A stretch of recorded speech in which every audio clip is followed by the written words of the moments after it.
No sense in throwing it away, right? Too expensive for It that. doesn't taste bad to me anyways, so I don't mind. Are we good? Oh, we're rolling. We good? All right. Think we're good. Think so.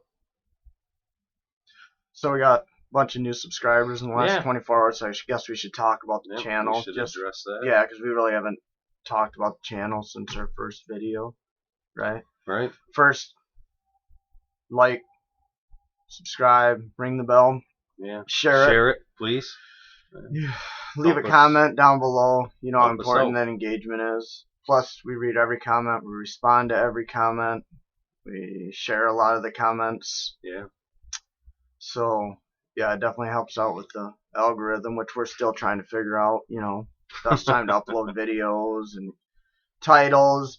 Not trying to be clickbaity, but just trying to get the exposure, right? Yeah. Just trying Grab to attention. right, You know. get the message out there just so other people can hear it. Because we believe, you know, Yeah. we've been talking for over a decade, pretty much doing this either around the campfire or around the kitchen table. Yeah. So we thought, why not share it with the rest of the world? Yeah. The idea of not having people that are professionals, just a couple of average, normal, like I call us common folk, and Yeah. just kind of what does the average person think about a lot of this stuff. So we'll talk about current events, you know, politics, and we like to have a lot of fun also, and talk about alien adventures and UFOs, and we never know what we're going to get into. No. Non-scripted, you know. No, we both work regular jobs. Yep. You know, we're not wealthy or anything, and we're not doing this to be wealthy. Like I said, Nope. we've been doing this for over a decade, and we just thought maybe other people would find interest in the same stuff we talk about. You know, we both digest a lot of media, Yeah. and I think that, you know, to watch a lot of the political analysts that I do, and it does get to be a little bit noisy sometimes. Sometimes I thought it would be fun just to see what a couple of normal people think, you know. So we're not professionals. We're not giving any advice. No, not medical, not financial, not political. The closest to professionals we are is probably bow hunters. Yeah, maybe. Maybe. You know, we lightly dabble in that. So, but yeah. It's a fun channel. We're having a lot of fun. We're working hard. We're trying to build it. We appreciate any feedback that we get from you guys. Yeah. We appreciate all the new subs that we got. Yeah. Thank you, Dave from Southern Prepper 1 for giving us a shout out. Right. I love the channel. I watch it all the time. I appreciate all the hard work that goes into that, getting that information out, you know, and all the people that you know send him information. You know, it's a lot of work. So hopefully everybody enjoys this, all of our new subscribers, you know, and help us spread it around. I know he said in that shout out that he had checked it out and it seemed pretty family friendly, and I thought, oh my god, all the time I drop F-bombs on this channel. We should try to be better, probably with our language. We get a little excited. Yeah, I get a little compassionate, a little passionate sometimes, and compassionate sometimes, and drop a swear word here or there, not intentional, just out of frustration. So we'll try maybe to, you know, if we're going to get into a segment that might be a little risque, we'll give you guys the heads up that, hey, maybe this portion of the video might, you know, plug some ears. You know. There's a couple of things we'll get into today. I'm sure that I'm gonna try really hard to not drop any F-bombs or anything, but it'll get a little passionate, and you know, it's definitely an adult conversation. Yeah, most of the time. Children. Yeah, we have Tanya, one of our followers, had left a message and asked us to elaborate a little deeper on one of the conversations we were having last week on just the way that the world is changing and what's happening to children. And so I dug a little deeper into that. There's just so much of it. You know, it can be a bit overwhelming, and it's hard in one video.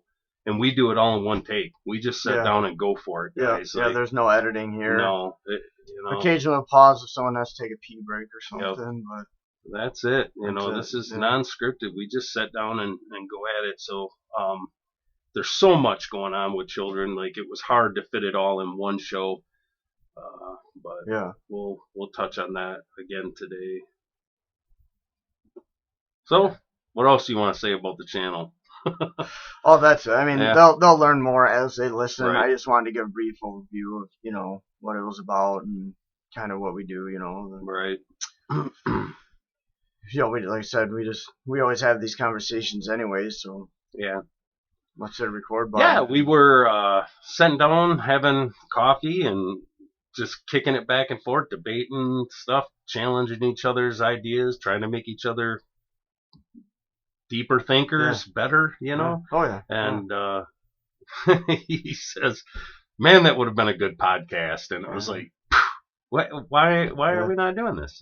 So then it started from an idea of, well, we'll just set the phone down in between us and hit record and go at it. And then next thing you know, we were building a studio. Right. Right. Hope you guys enjoy our art. It's a little taste of who we are, Yeah. We have fun with it. Yeah, and there's a lot that they can't see in the room either.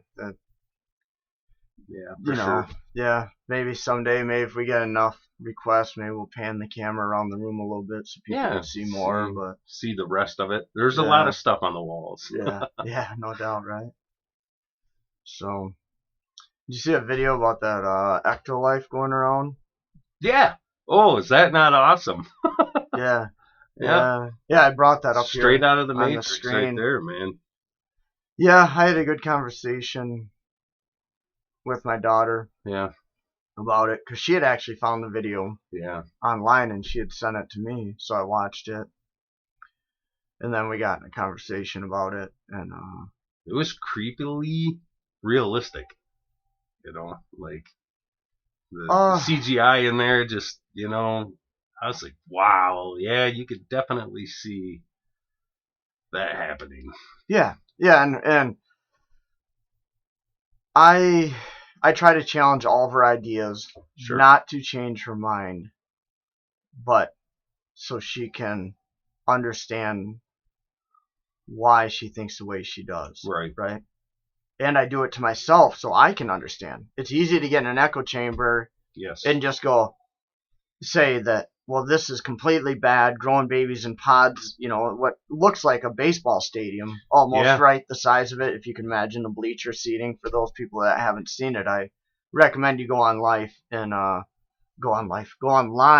and check out this. It's called Ectolife, ECTO Life, LIFE. And just watch the video. I don't know. The video I watched was like 8 minutes long, something like that. And it was fascinating. Like I said, it's easy to get in an echo chamber and look at this and say. And for my daughter, being young, she looked at it as, well, that's not right. Right. That's not right. The babies are growing in pods instead of, in a woman's body. And she said I don't even know that it was so much that it was being grown in a fake womb pod. It was more that when they talk in the video about editing out imperfections in babies. Designer babies. Right. And people were warning about that when cloning started to really kick off, that someday we'd be doing designer babies. You could pick the height of your child, the eye color, the hair color. Not all necessarily bad things, in my eyes. Yeah. I told her that, okay. I want to hear this argument. Change my mind. sometimes, so you said designer babies, right? Yeah. So that might be the initial driver, right, that launches this thing. That'd be the ground. That would be where the money would initially come in to take off, right? Mm-hmm. I told her my friend Patrick died when we were in elementary school. 12 years old. I went to his funeral. He was 12 years old. We played on the playground together. He died of leukemia. Right. I said, you don't think Patrick's parents don't wish they could have edited that out of his genes? Right. So they didn't have to bury their son at 12 years old? It was very real for me, because the funeral before that I remember going to was my grandfather's, but I was only like 5 years old. Yeah. So I didn't understand it. Not that you really understand it at 12 any better, how we were just playing on the playground. It's not like the day before we were playing on the playground. I'm not saying that. I mean, he died of leukemia, so it was, it's a progression. Was a process, it's a progression, but it didn't seem like it was, in my mind at that time. I remember it very, very confused. Like we were just playing on the playground. Now I'm looking at him in a casket. Right. You know. So that's tough. If some wealthy people want designer babies, but it leads to not having to bury children for diseases we can edit out of their genes, I am 100% fine with it. That's interesting. Yeah, that's, man, you know, we we like to get into some really hard stuff to talk about where there really isn't a clear, good answer. No, sometimes you'll see me change my mind back and forth in one show because I struggle with some of this because I'm very much against designer babies and, you know, the lifestyles of the rich and famous being able to get in there, grow their kid in a pod. Now he's, you know, 7, 8. He's going to obviously, you know, they're molding him to play basketball or something or a football player. And then, you know, us common folk that have our kids, you know, the normal way makes it really hard to compete in a world like that, right? It divides us even more, makes the divide even wider. Ish. But, you know, when obviously a kid dying of leukemia, I don't want that to ever happen. If that's something we can fix, I mean, I'm not afraid of much in life except something bad happening to my children. As a father, that's my fear. And I could not imagine what it would be like to have a 12-year-old pass away. But, man, you know, maybe some of these diseases we don't have to edit out of their DNA. We can just cure them. You don't think that in reality they could fix some of these diseases that the profit margins are so great to leave them, to let people get sick so that they can treat you, you know, and charge you for it. Like, I don't know, man, that's complicated. So you just contradicted your own question. I'm struggling. Because the same. And this is in real time right now. That's right. I know you are. I know you are. Trying to wrestle I'm not. It's not a bad thing. I'm saying that's how hard you just made my own point for me. I think it would be better to edit it out than have to wait till you're 50 to go through cancer treatment. Because how many years does that take off your life now, having to go through chemo and you know, the whole having surgeries to remove tumors, and then always thinking in the back of your mind, when's it gonna, that lingers, that never goes away. When's it gonna come back? When am I gonna wake up not feeling good, or you know, something happens, I get an X-ray and they find something, or I just go for routine blood tests and doctor says it's back again. That shit's always in the back of those people's mind. So if we can just eliminate that at the beginning, so they never have to. Now they can just focus on living life. And is it a bad thing? Is it a bad? Okay, and again, I'm just steel manning here. It's not saying that I believe in everything I'm saying here. I'm trying not to live in an echo chamber. I'm trying to look at, because trust me, ideas. You know, my instincts. You know me long enough. When I see this, you know my immediate knee-jerk reaction when I see this, right? Exactly. Yeah. It's like, but I got to slow down now. It's a process I'm trying to go through. I think when I seen the video, the one thought that I had is for abortion, right? If you could just remove the baby and put it in a pod and, you know, incubate it, right? And then give the child to a family that would adopt it. Like, I could definitely see the benefit there versus just killing the child. That was kind of one of the thoughts that was floating around in my head while I watched it, because obviously, you know me, that was terrifying shit. To see that, I was like, oh my Lord, here it is. Well, you know, we've arrived where man believes he's God and he pretends to be God, and a lot of bad things happen. Like, you know, it just seems like a lot of times when we mess around with stuff like that, it bites us in the rear end. Killer bees, okay? From my understanding, that was man messing around with something to make it better and made it worse. And, you know, and I think there's other examples of that throughout our history where we messed around with things that maybe we didn't really understand. Because like DNA, we don't know that we've only deciphered little bits of DNA. So what's going to happen when you get in there and start messing around? And 90% of that strand we have no real understanding of, and then you're going to go around in there, mess around with molecules or whatever, and ooh. So, okay. So in one of our last episodes, we had talked about babies dying, and I just came back from a funeral, so I was in a different frame of mind. Sure. And you had said to me, free will. It's man's free will. Right. Right. We have free will. Right. Yeah. And that's kind of what you're saying. And what you're saying right now is kind of the same thing. Like, we're tampering with stuff, and maybe we shouldn't be. Right. Right. I was thinking the other day about that conversation we had. Then I got the brakes slammed on me. I'm like, wait a minute. Remember the saying, if you want to hear God laugh, tell him your plans? Right. So is it free will, or is everything already planned? Is it all divine intervention? Yeah. And here again, I contradict myself a little bit, because I tell you all the time, like, I don't believe in random. Right. I believe everything happens exactly the way it's supposed to. Is that free will? I don't know. Like, as you start to pull the layers back, just because it's known and it's preordained, does it mean that I didn't make that decision, or just that the decision I was going to make was already known?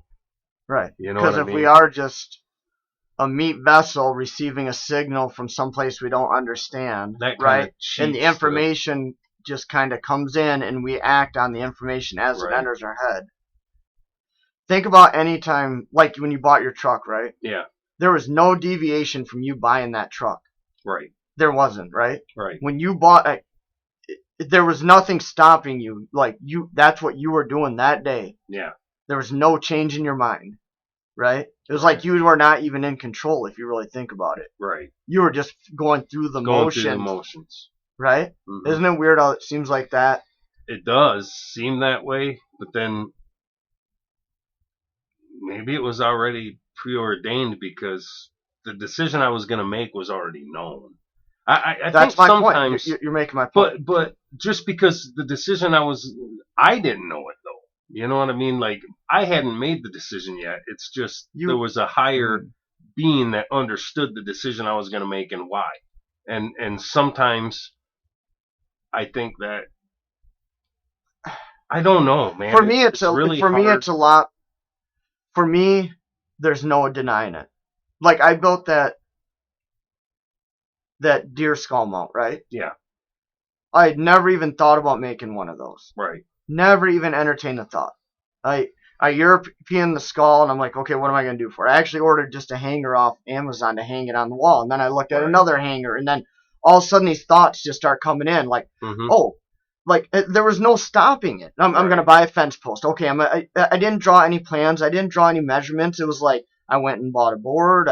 I got the trim for the base. I got some habitat, and I had some barbed wire, and it was just like this whole thing that came together, and there was no stopping me from doing that. Even though I'd never even thought about doing it, all that information came from somewhere. Right. Is how I perceive it. There was no stopping. There was nothing changing my mind as that information came in. It wasn't like... you think you were being compelled. Right. Yeah. I do believe we are compelled sometimes. I think we're learning lessons as we're here. I think the idea of life... oh, man. This is getting deep. I think we're put here to learn, to be better, right? But I think free will is tricky, because I do believe there is an aspect of free will, but I think the outcome's already known. You read the book, it's like it's already been written, the battle's already won. And but you still got to go through the motions to learn the lessons that you need to on the journey, because it's not the destination, it's the journey, right, that we're on. So. But I know what you're saying, because the studio was that way. Right. Right? Exactly.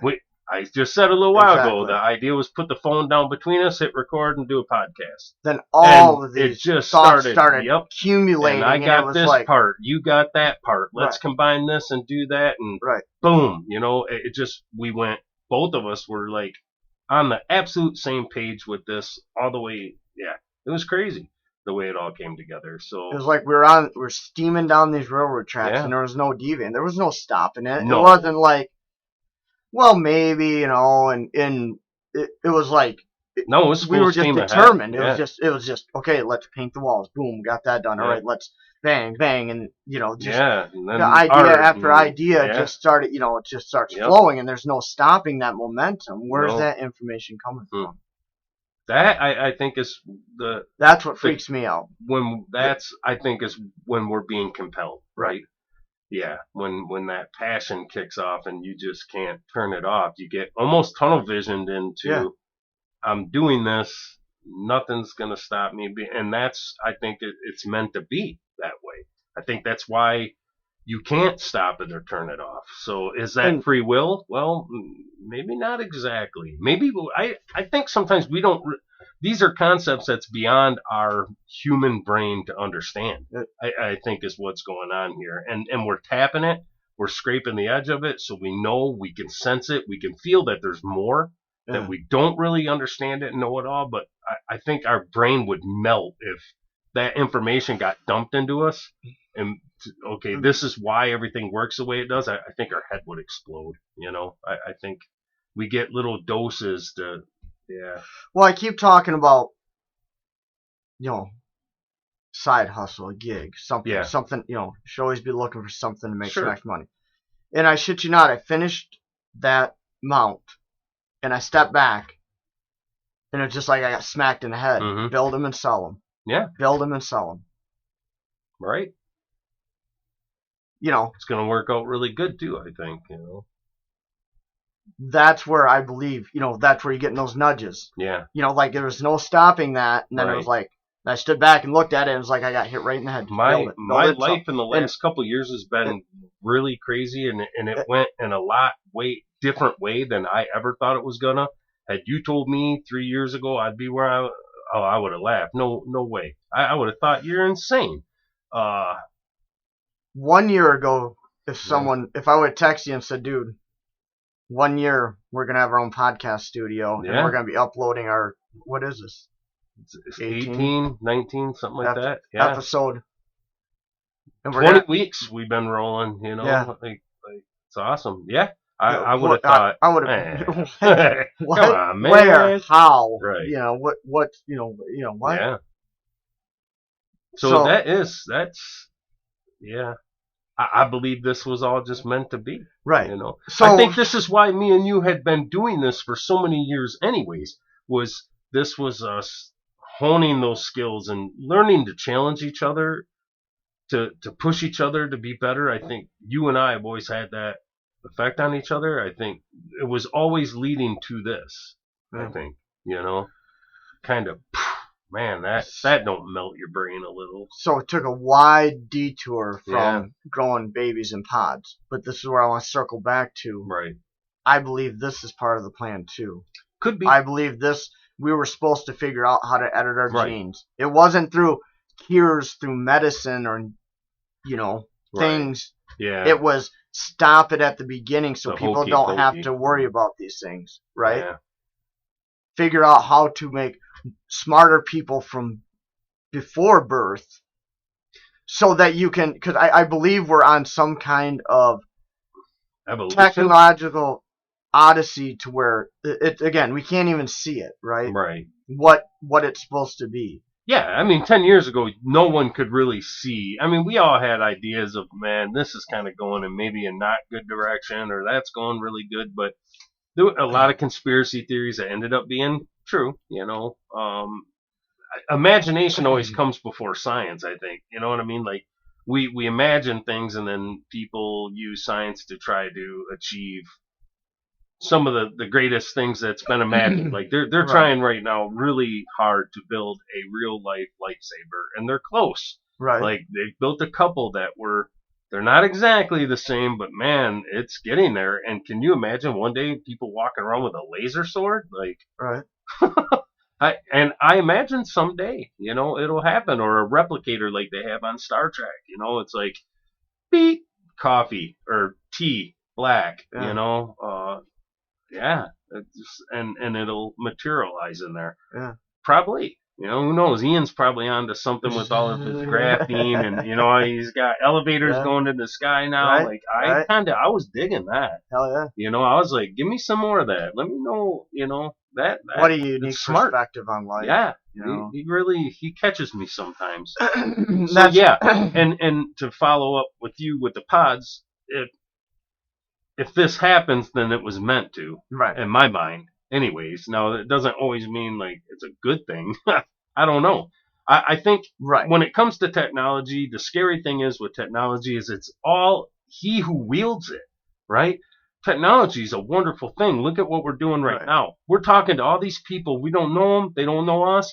But we're getting to bounce ideas off of each other and don't be afraid of me and to challenge my ideas. If you think I'm wrong, tell me. Let's debate it. Make me better. Hopefully I make you better. But that technology also could be used for bad stuff, which we'll segue into some of that here in a few minutes, so I can answer Tanya's question. Where you were talking about he who wields the power, you're saying abuses it, potentially abuses it. Mm-hmm. We don't have control. We don't have control to the switch for the internet, but we still have control of the internet by what we're doing now, right? Which is probably the biggest power that they would love, to be able to fully harness. Censorship and to kill free speech and the echo chamber, like you call it. Even though they control it, they still can't quite get the lid on all the way.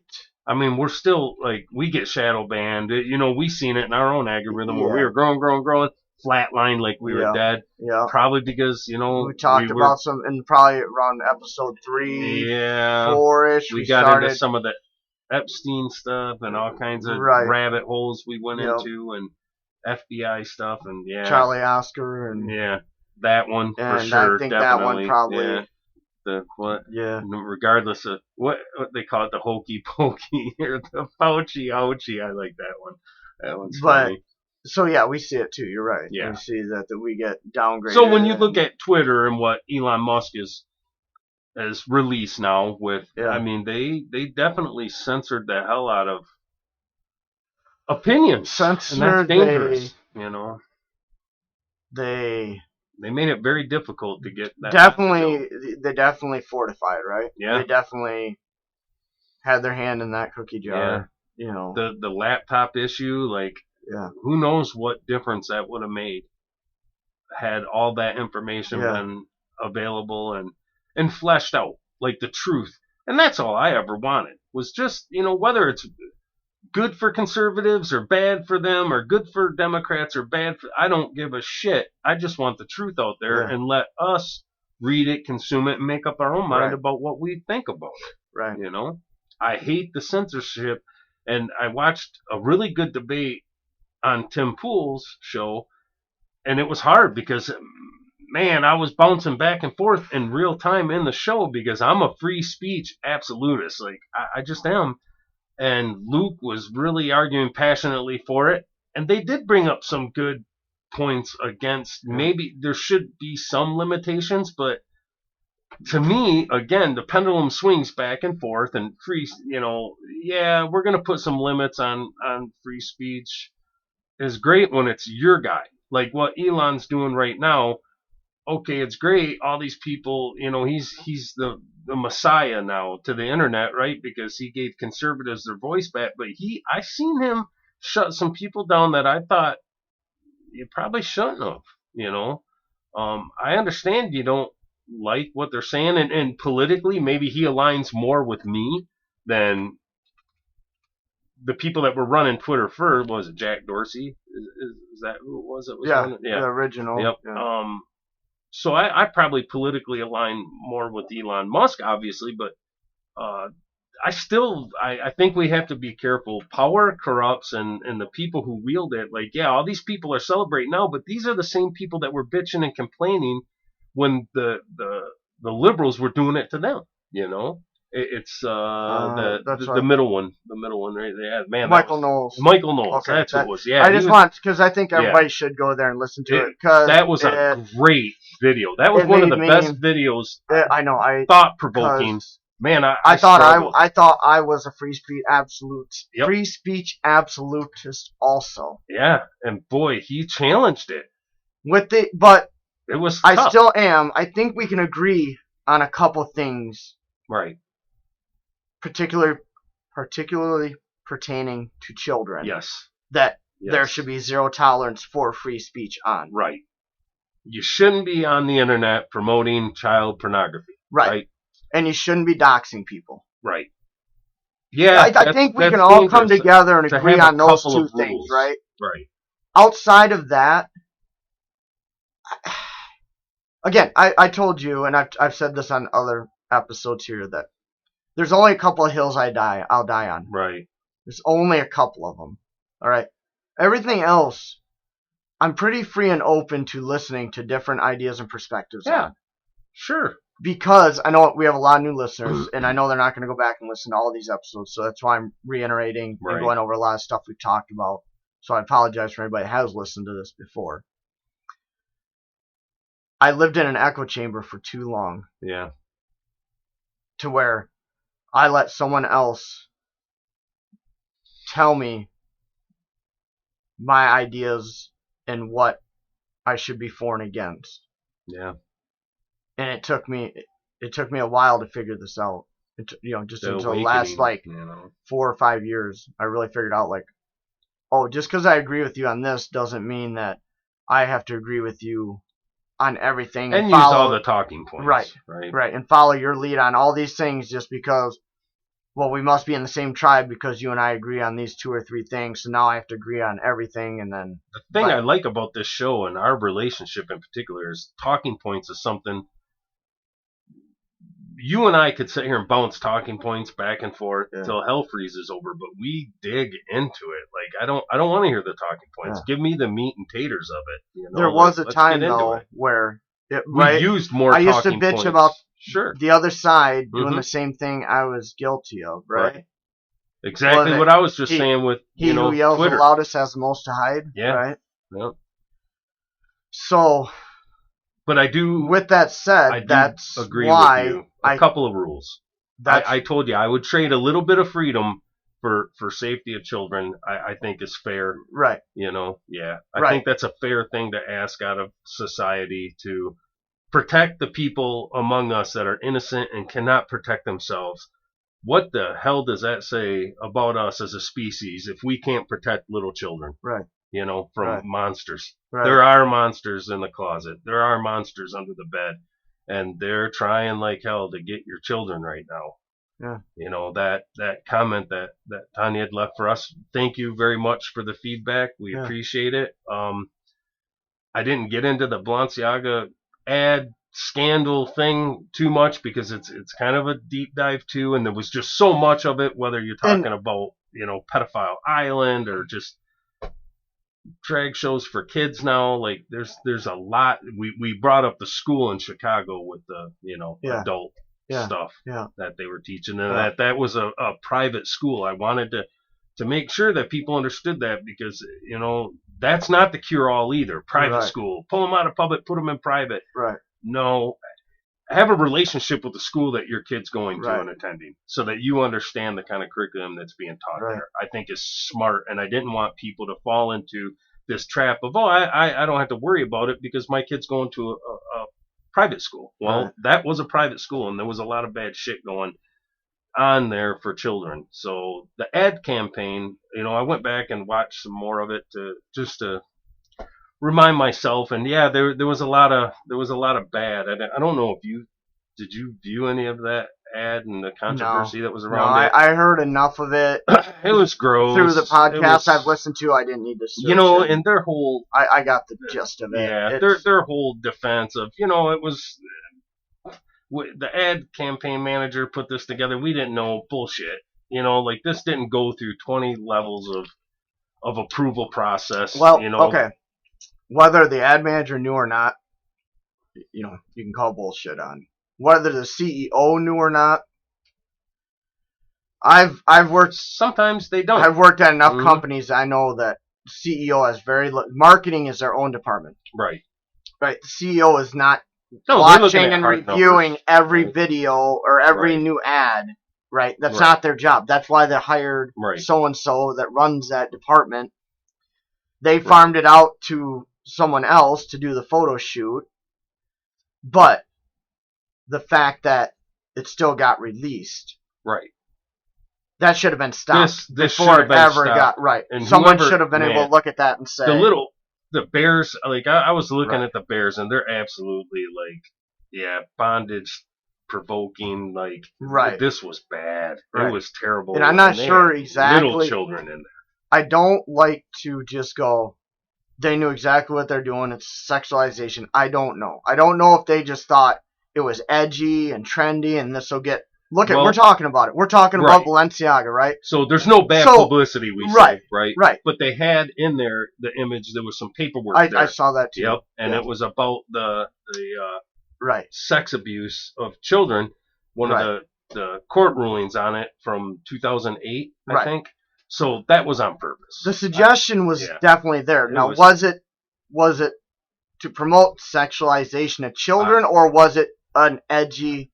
I think to go as far as they did, it absolutely was to promote it. And I think the problem, the trap we fall into is we always give these people the benefit of the doubt. Right. And say, well, maybe they didn't really mean it that way. But what they've done over time is they keep moving the goalpost. Right. Right. And we're just getting further and further and further down this road of acceptance of sexualizing children. And it's dangerous, and there's a lot of bad people that they're monsters that want your kids. They want control, right? And what's the easiest way to? Okay, a lot of very successful people have very good childhoods, and they're not sexually abused.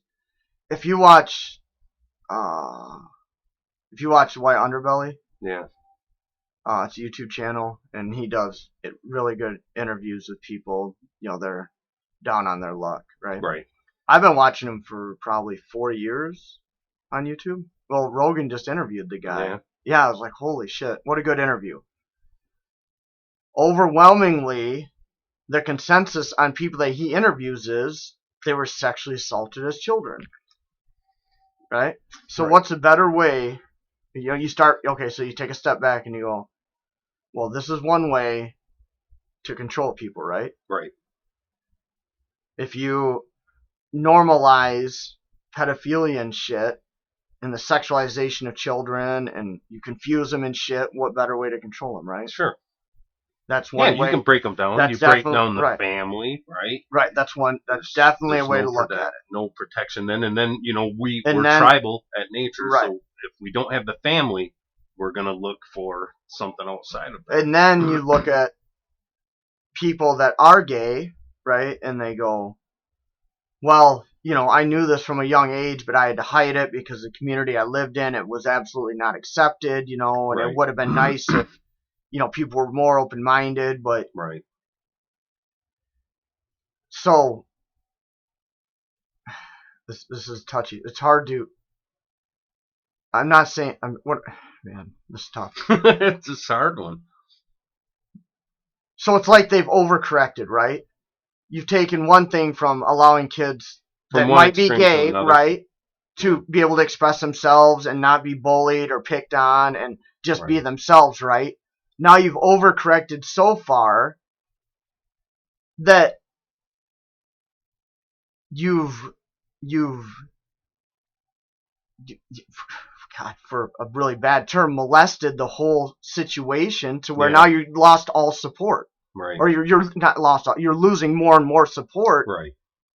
So the cause is for what? Right? So now you can. God, I'm really struggling here to find my words. Yeah.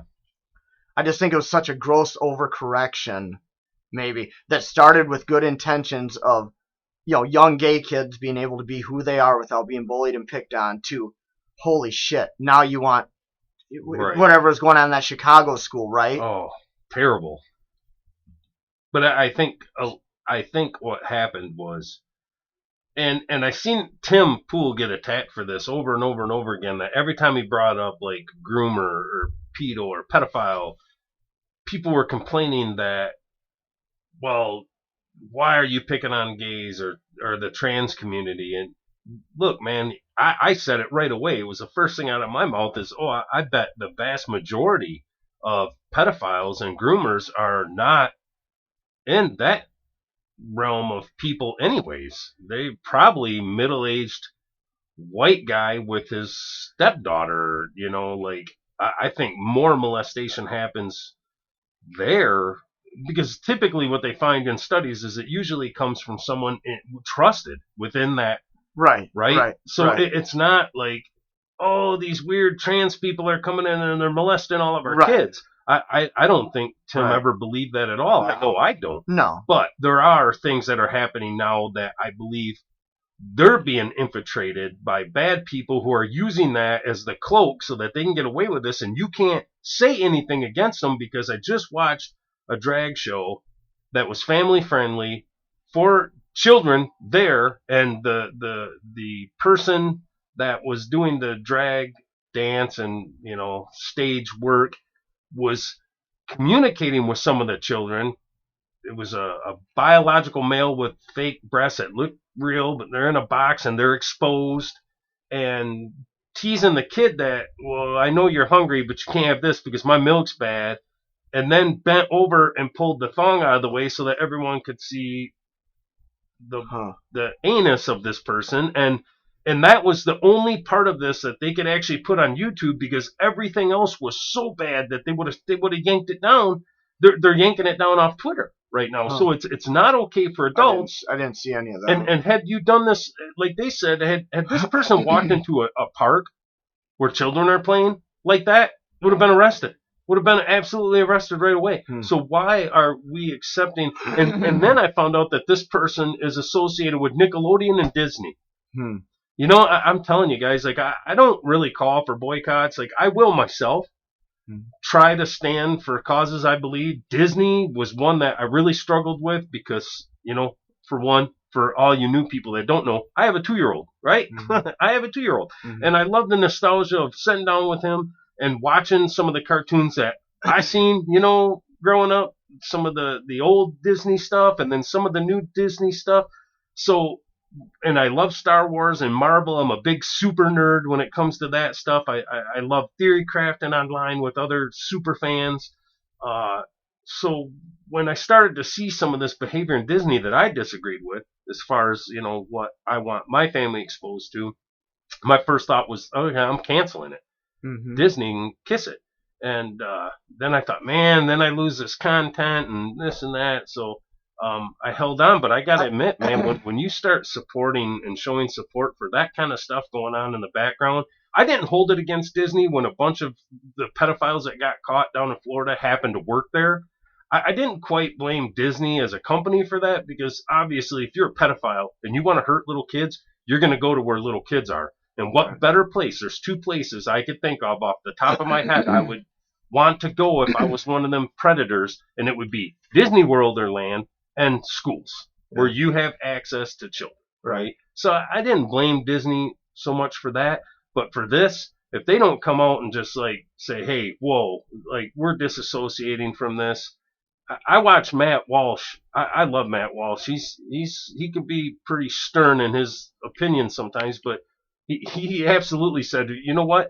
If someone will step forward and just promise, elect me as president, and when this stuff happens, I will send agents in there and arrest every adult there.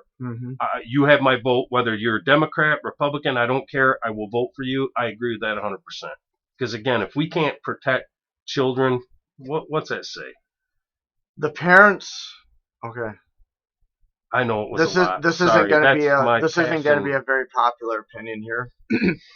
I don't even think the parents that are taking their kids there understand exactly what's going on. Right. I think they're doing it out of virtue, right? These are kind people that want to be accepting, and they're trying to teach their kids from a young age to be accepting of differences in others, right? Right.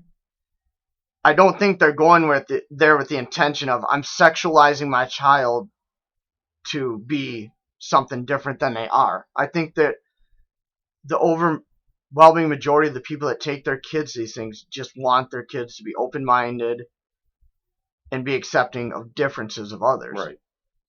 Yeah. Now, with that said, I think some of them get there and see this. They were giving them money. And then they go, shit, right? Like, now what do I do? Because I've told everybody, right? They've told everybody how great this is and how accepting, and they take their kids. Now they're in this position to where, well, now I can't speak out against it because they've gone all in on this shit, right? Right. I will give you, I think there's a portion of that. I can see that, where people don't know what they're getting into, and then, how many times there's some new phrase or word that your daughter will say, and I'm like, what? What's that mean? You know what I mean? Like, I don't know. Sus. Yeah. I heard that for a week, and the whole time I'm going, what the hell does that mean? And finally I had to ask her, hey, kid, what's that mean? Yeah. I think it's really out of virtue. But then they get in and they're like, what do they do now? But it does seem, they said at least their in Twitter profile, there was a lot of women. There wasn't a lot of men in the audience. It was women taking their kids, single women. I don't know. I've seen a lot of angry, liberal women, middle-aged, just hate. They hate the white man more than anything else in the world. I don't know. The world is chaotic right now. I think that's a virtue also, that they get brainwashed into believing this thing, right? Right. You're telling me all white men are bad? Right. Really? There's no any one race that's bad of anything. No. I mean, come on. Right. There's bad people in every race, culture, religion. Right. You know what I mean? Look, man, it's Catholic priests. Right. I mean, men of God. Really? Right. Did you see how many of them have... Oh, man, it was a crazy statistic the other day. I saw there had been over 3,000 of them that had been investigated and dealt with. Right. I'm like, holy shit. And there was a big argument to be made of why, don't take a male and force him to be celibate. Right. Because this is, you're helping create this problem, right? Pastors can have a wife and still be a man of God. Right. Ministers can let priests marry. Let them do their natural to help prevent this, because it was trying to suppress all those urges that's in your DNA, right? Help lead to some of this, but it's a perversion. I think it's bad, man. You look at the truth is, you can't trust anyone with your kids, right? And the point I always made was okay, so would you leave your purse or your wallet with this person unattended with $1,000 in there, with $30 in there? Most people, if they had a $20 bill, they would not leave it laying around. They don't trust that person enough to leave $20 laying around, but they'll let that person watch their child. Yeah. And it's how is your child not worth more to you than $20? Yeah. So I'm very much struggling through all of this, because protecting children is just my passion. Yeah. It just, as a father, it's at the core of who I am as a person, the protector. I'm going to stand at the mouth of the cave and fight the bear so that the kids can get away. Mm-hmm. These are hard, man. Yeah. I'm thinking now, maybe I want to homeschool my son. It's kind of intimidating, the thought of it, I admit. Yeah.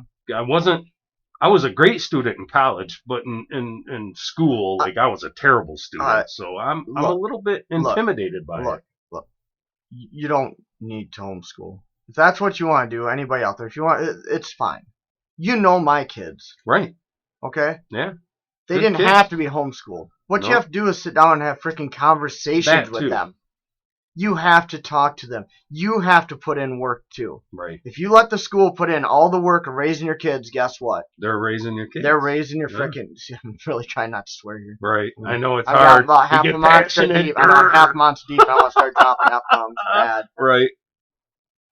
The reason my kids are the way they are is because I have real freaking conversations with them. Right. I sit down at the dinner table. There's no devices at our dinner table. Right. You do not sit down at my table with the cell phone. Right. We sit there and talk. You've had 1,000 dinners at this house. Yeah. We sit and talk and eat and celebrate the meal and the company. Right. Right. Yeah. Every night we do this 7 nights a week. And we have real conversations. Right. And not just at the dinner table. It happens throughout the day. From the time my kids were in preschool, I talked to them about drugs and alcohol and tobacco. Right. Right? I don't think drugs are bad, okay? This is another opinion that's not going to be popular with a lot of people. Right. It's no different to me in my mind than alcohol. Right. It's how you manage it. The abuse of anything is bad, right? And there's certain personality traits that should not do either. Right. Right? Drugs are not good for everybody. It's up to you. You're a grown ass adult, okay? Right. But from the time my kids were in preschool, I talked to them. Every day I'd pick them up from school. Every time we're going, whatever. Hey, just want to let you know, this is going to come up in life. And it's going to be your decision how you deal with it. People are going to offer you drugs. They're going to offer you alcohol. Right. I didn't share my experiences till they were older. Yeah. Past, early high school. Then I told them about my own experiences with drugs and alcohol, right? And I explained how I dealt with it and the pressures I had to deal with in high school, right? But I had these real conversations. I didn't just let the schools raise my kids. Yeah, and that's why my kids turned out the way they did. I agree. I think that there are some things, though, that the school's going to teach that I get it. You can have the conversation with your kid to give them balance and understanding, but once these things happen in school, you might not want your kid exposed to that yet. And then they come home and they got questions. Okay, fine. You can talk to them about it and give them perspective on stuff and understanding. But the genie's out of the bottle now, right? Like the book Genderqueer that they talk about on other YouTube channels that's in every school now. And yet we couldn't read this on YouTube for adults. We could not read that. They pull it down. But yet they have it in elementary school, so now your kid comes home and says, well, all right, I have questions about this or that. But it's already too late now. Now I'm engaging my child in something that I did not want them to be exposed to at that point. So I think the best thing, I'm not saying you have to homeschool your kids. I'm saying you have to have a relationship with the school that your children's attending, whether it's public, private, or if you're doing it at home. You have to know what they're being taught. Right. Now, especially now when they're telling your kids not to tell their parents what's going on. You're right. But I asked my daughter about that book, and she's like, I have no idea. She's like, she's never even been to the library in her school. Yeah. Okay. So that's a problem. Okay. Not every kid gets exposed to it. Right. And the other problem is,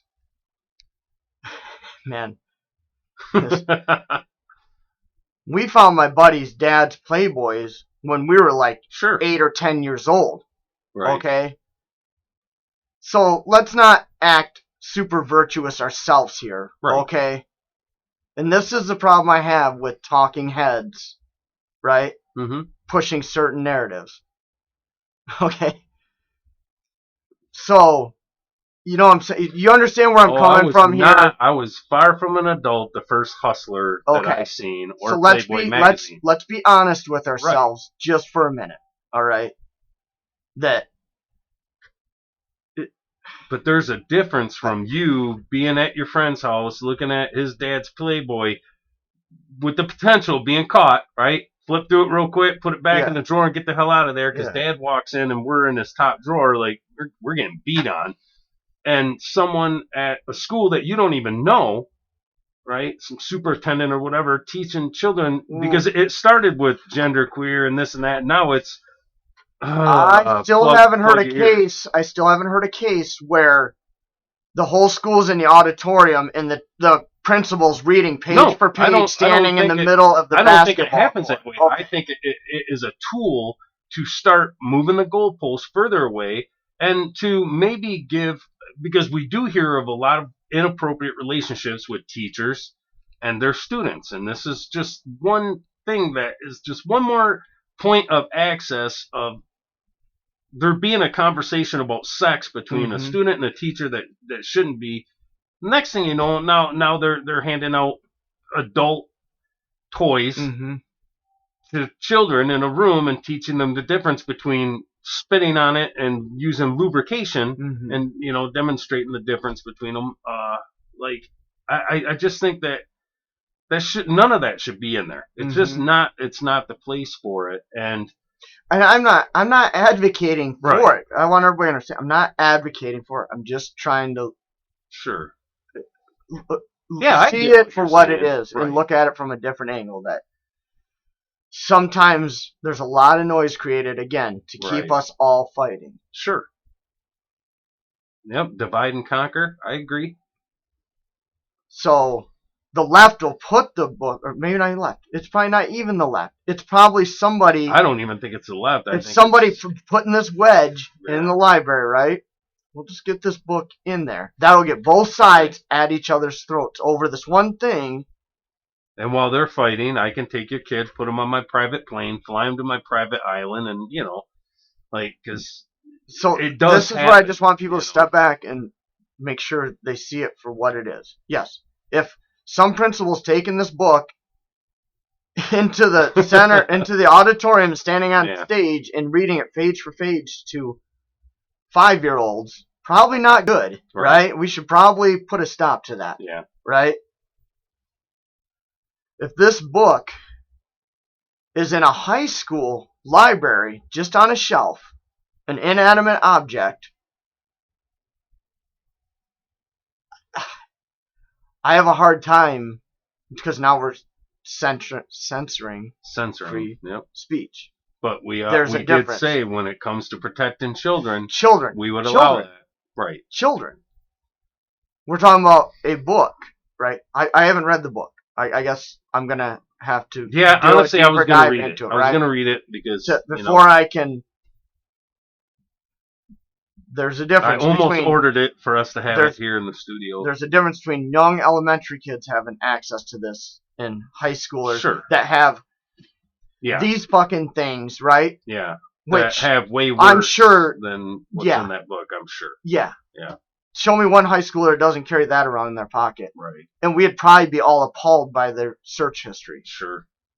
And we're bitching about a book. With my middle son, he fell in that age group where he was hitting teenage years when cell phones, everybody had them. And I was in that phone constantly. Like, I just was never the parent that just gave him the phone and just, here, go on, go play. Like, because I know the dangers. How many of the people that are bitching about this? Sure. So that's all I'm saying. I just want, again, that's the whole point of this, just to get people thinking and not just reacting. Right. Doesn't mean I believe in the shit I'm saying. I'm just trying to throw ideas out there to make people think, to get some interaction. I want comments. I want people to comment. Tell me where we're right. Tell me we're wrong. Show me your perspective. Give us an idea of that we didn't. Give me another angle on this. Because I'm struggling with freedom and because I told you last week. I think I came in here and said, I think maybe I'm an anarchist. Right. I can't. I'm struggling, but then I'm like, well, this should be illegal. Well, you can't. Well, who's gonna enforce it now? Who are you gonna hire to do that? And I'm like, now at first I was back to blue, then I was defund the police. Now I'm like, abolish the FBI, CIA, ATF. Like, get rid of these guys, man. CIA, I think, plays an important role because CIA out isn't of all domestic. of them, maybe they're. Remember, CIA is not supposed to be domestic. They're not supposed to. They're foreign, right? And we need.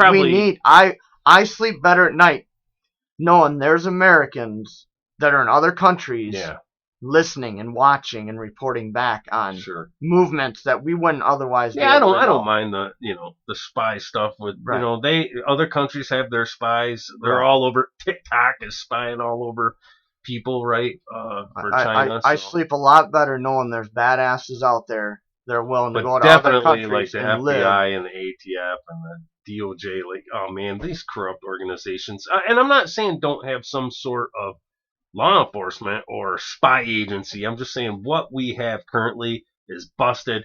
Get rid of it. Let's build something different that's safer, that's more fair and honest, not corrupted, not so hyper politicalized the way or politicized the way that these when the FBI is jumping on like one side of the political spectrum, it's done. Like because anyone else on the other side now has no faith in the system, which leads to more deterioration of it and violence. Eventually, it does eventually lead there. Mm-hmm. And if you want to avoid that, then let's make sure that our elections are as straightforward and honest as they can be. And I think right now they're not. Obviously, with what happened with Twitter was a good example. So there's my soapbox moment for get rid of the FBI. But arrest those guys that were, so again, these are hard, No, a joke. Arrest those guys, Oh, you were saying, because they did this or that. Right. So I'm making fun of myself of, get rid of them, but then arrest somebody. Right. Like, you need someone to, right? So these are complicated issues that we need these debates. Mm-hmm. We need to push back and forth to figure out, as a society, what are we going to accept? Mm-hmm. What direction do you really want the world going? And I don't know. We'll see what people land on. It should be an interesting next couple of years. I think it's going to have a big influence on the trajectory of. I don't think it ever stops. Probably I think not. This has been the a evolution progression, of right? It, I think it just keeps. Yeah, I'll give you that. I think it just keeps going. Right. On and on. Yeah. Whether it accelerates, that's to be seen. Yeah, I'd agree with that. I'll give you that. I think we're. I think we're always in a constant state of push-pull. We've been through so much shit in the last 25 years. Right. That. Man, maybe we're even desensitized. I think to so. A point. I was gonna tell you something that we had talked about before, and I kind of landed. It just hit me one day. I was driving, and I was thinking about this conversation we had a long time ago. It was one of the times I was making fun of Nancy Pelosi being like 300 years old, and when she got into government, there wasn't even paved roads, and just how all these people they don't retire, whether they're CEOs of companies or they're in government, like these, what are they called, boomers, whatever, these older people just will not let go of power. And then you have like these Gen Zs that are coming in and starting to take over stuff, and it hit me like, you know what, this is our fault. Generation X failed. Like, I thought we were such a good generation that kind of had our shit together, but we let people hold on to power way too long. We should be the ones in power, getting ready to retire and pass the torch on to the next generation. And it's like the world skipped our generation altogether. Where the hell's all the Generation X people running companies and shit? You just don't see them a lot. And I thought, we were kind of pacifist in this. We just kind of, we just kind of let it go. And some of this is absolutely our fault. Well, the boomers were the largest generation. They're our parents, you know, and they're, we still trust that they're making good decisions. And maybe we were the first real generation to stay at home too long. Yeah. Right. We were the first generation since the boomers to mature and get out of the house at 18 and go out and build businesses. And maybe they did all that for us, right? They built all these businesses, so we just went to work for them. Right. We just kind of were like the employee generation. Yeah. You know what I mean? They're just I was driving and I was just thinking of that, and it just it kind of messed with my head a little. Like, That's funny you said it's kind of our fault. Nancy Pelosi, because someone called you out on that statement. They're Yeah. like, why is he always ragging on Nancy Pelosi being as old as dinosaurs, but he doesn't rag on any of the Republicans that are old and still in power? Oh man, I said I forgot to bring it fairness, up till you just. Yeah, in fairness, it's because she's been in the spotlight a lot lately. Yeah. Obviously, with losing her speakership and retiring, but I also have said in multiple videos that I'm sick of the government being ran by a bunch of old white guys. Mm-hmm. Right? I've said that too. They're all old. You go down the list, Republican or Democrat, there's just a lot of people that's been in our government far too long. Right. And they just, I want new people in on both sides of the aisle, right? And let like Luke says, let the good ideas win, right? Yeah. And I like that. Like, have the debates. Like, I've said multiple times, these guys have been in there forever. They're all friends. They all go to the same country clubs. They play golf together. They act like they're political adversaries when CNN's there, Fox is there. But, once the cameras are done, they're all the same, I don't know why you would want to work until you're 90 years old. I have no idea. I'm not saying work, because why you'd want to live in that spotlight and be burdened with those decisions day after day after day into your 70s and 80s. It's like, you've made your money, you've made your impact. Yeah. You know what I'm saying? Like, pass the torch and why don't you? I'm not saying fishing. Just go enjoy the thing, do art. Go travel, go give speeches, go be a professor at a university. Do whatever. But why would you want to do that full time? I just, it's so unattractive to me. Yeah. I'm not sure what the drive. I don't know why people can't let power go. Yeah, I don't.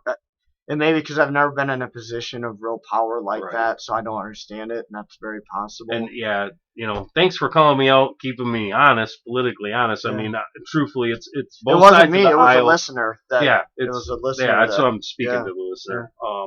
It just, she had happened to be in a lot of the headlines lately, and it was laziness, easy to pull her, out of my mind to make fun of. Yeah. Yeah, and that's how I explained it. That it, it's not one-sided. It was just no, because both sides piss me off. Like, I don't think either side right now. The majority of either side right now is really looking out for us. I don't believe that at all. I think it's just full of a bunch of lazy people that don't even show up to vote, and that's on both sides. Like, a lot of them do this. They want to write a book, make their $1 million, fly around here and there, do some interviews on CNN or MSNBC or Fox or whatever.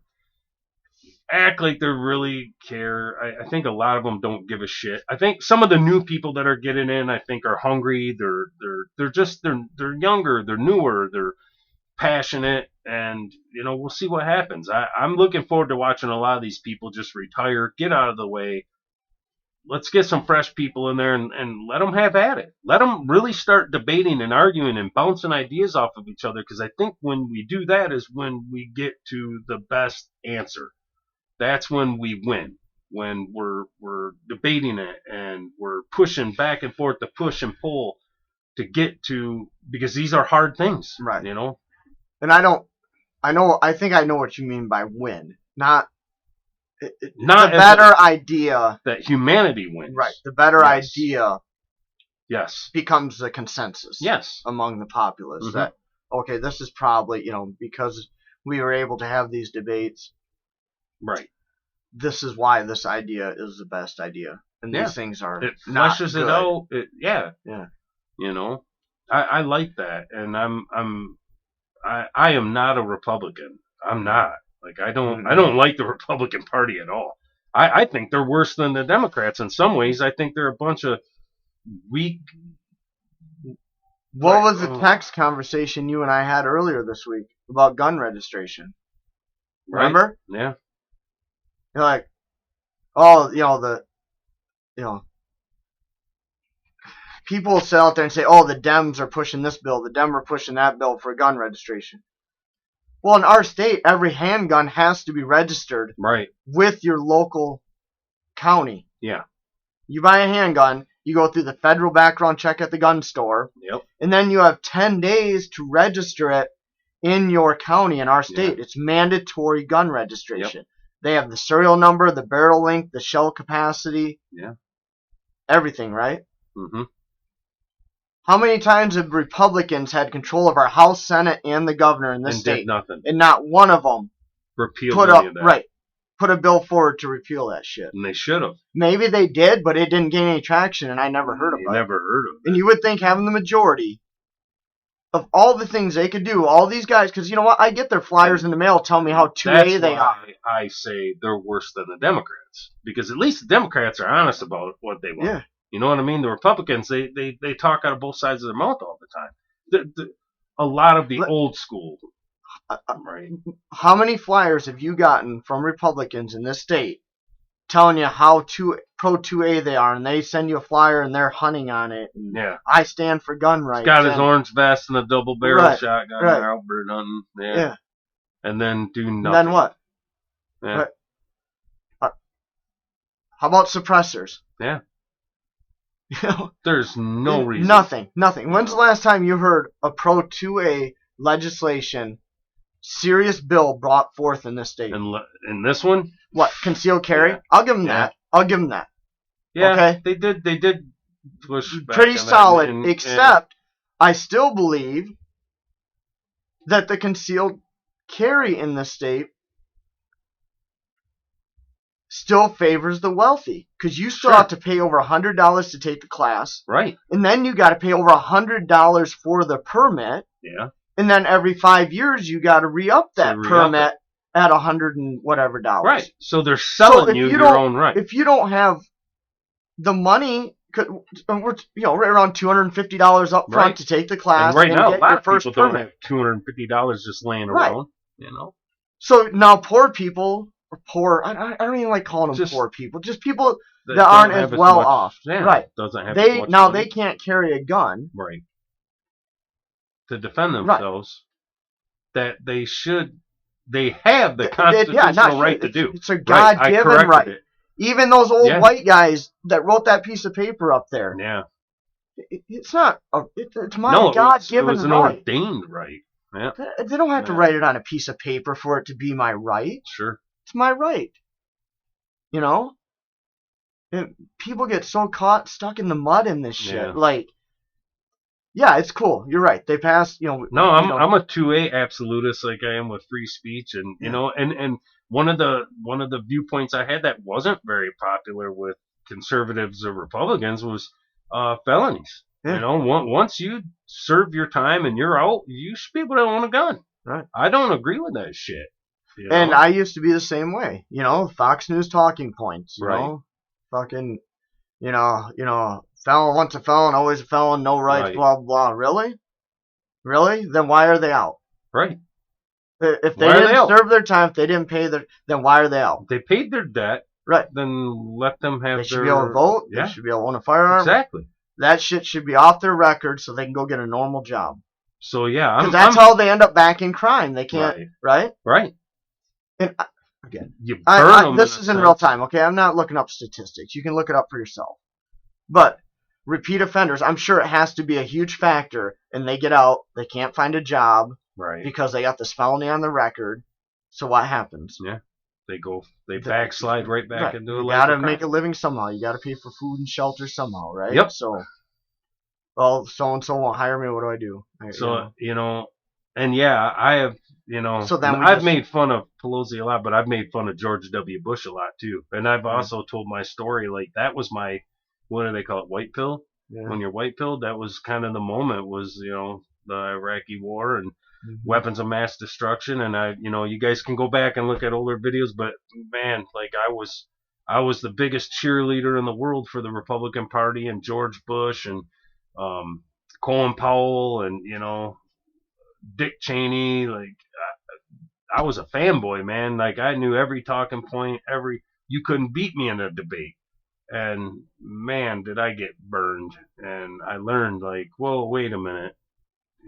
I don't know that I'm gonna have my name and then there be a D or an R after it. I kind of like independent, Yeah. Like I'm just gonna vote for the person I think's best that best represents. And I know I'm not ever gonna find anyone that's exactly in line with me. They don't have to be, but at least on some of the big things, like 70%. Yeah, represent some of what I think, and and actually follow through and do what you say you're gonna do, right? Right.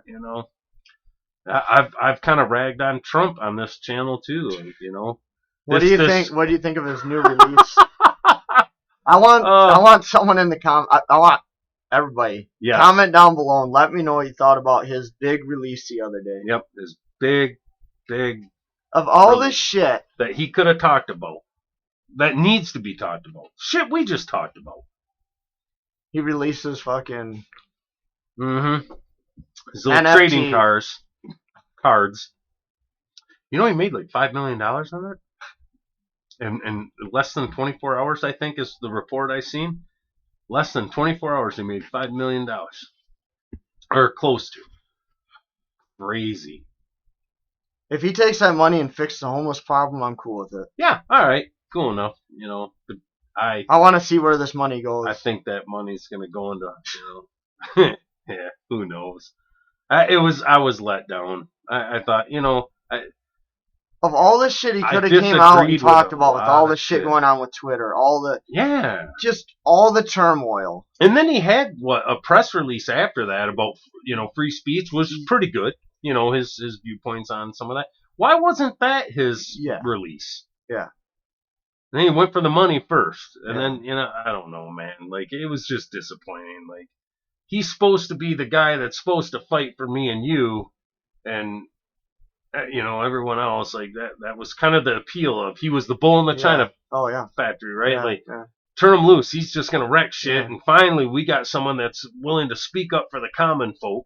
And what does he do? He bans a gun part and makes millions. Yes. I don't know about millions, but tens of thousands of Americans felons overnight by banning a gun part with the stroke of a pen. Yep.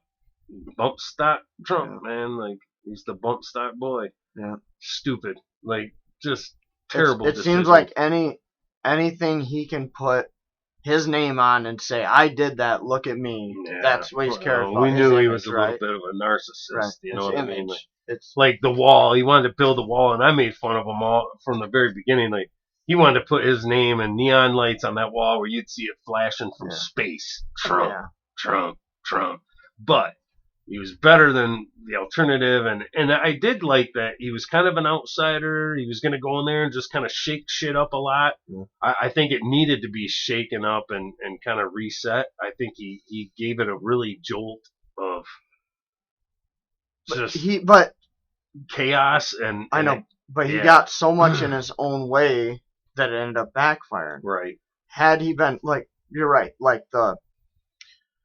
the relationships he is building in foreign countries on the surface anyways look promising. Seem legit. Right? Yeah. He tried doing some things with prescription drug costs. Yeah. Okay, cool. I'm down. But he was so bombastic that it overshadowed all the good. Right. Because he kept getting in his own way. Yeah. The press conferences were entertaining. Sure they were. But I mean, he saved Twitter, didn't he? Like, they were going out of business just about. They were losing hemorrhaging money till he started tweeting and, Now, did he have to call Rosie O'Donnell a fat pig? Probably not. Probably was not really presidential to do that. Was it entertaining? Sure, it was. He was an entertainer. I'll give him that. But, yeah, sometimes I think he needed to be more presidential and less Hollywood, and I don't know.